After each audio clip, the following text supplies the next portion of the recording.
The OJs. Walter Williams, Eric Nolan Grant.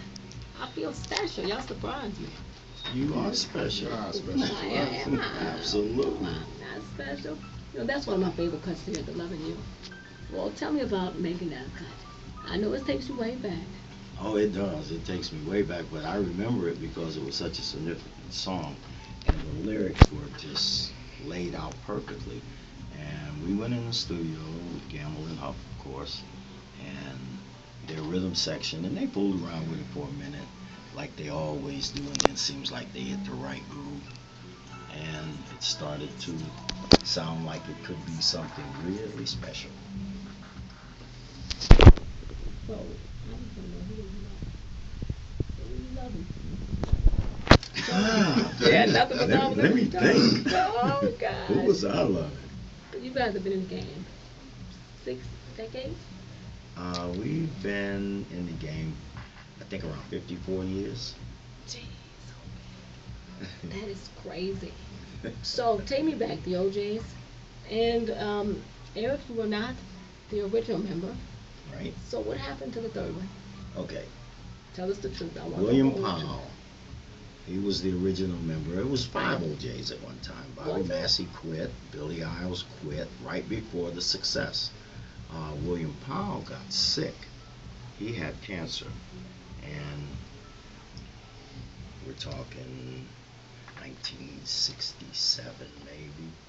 And they didn't have, I don't think, all that they have now to treat it. And he passed. So we had to get Sammy Strain, who was a member of the Lamp and the Imperials, and he was highly recommended by Smokey Robinson. So our choreographer, who interviewed everyone and taught them dance steps to see if they could hang, he accepted. He accepted Sammy Strain. Okay, Sammy Strain, and I'm gonna cut right to it and right through it. Sammy Strain stayed with us, I think, about 16, 17 years. Dick Clark gave a reunion tour and put Lamp and the Imperials back together. They liked being back together, so Sammy gave us probably a year and a half, 2-year notice that he was going to leave. He left. We got a guy named Nate Bess.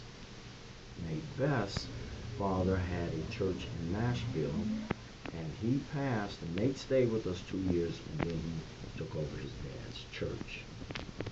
Gerald Burton knew a guy that was very talented, and who I had recorded earlier with Gamble and Huff and tried to get a record out on him. And that guy happened to have been Eric Nolan Grant. And Charlie Atkins got a hold of him and whooped him into shape.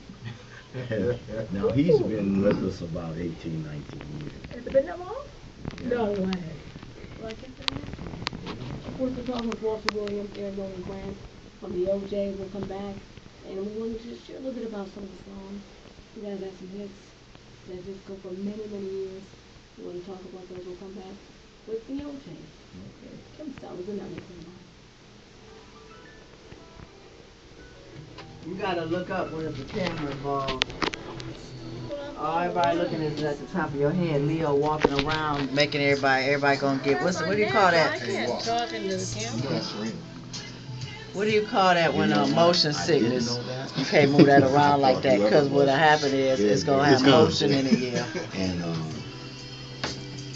Well, you know what? I'm gonna be honest with you. This wasn't too bad when I moved it a little bit.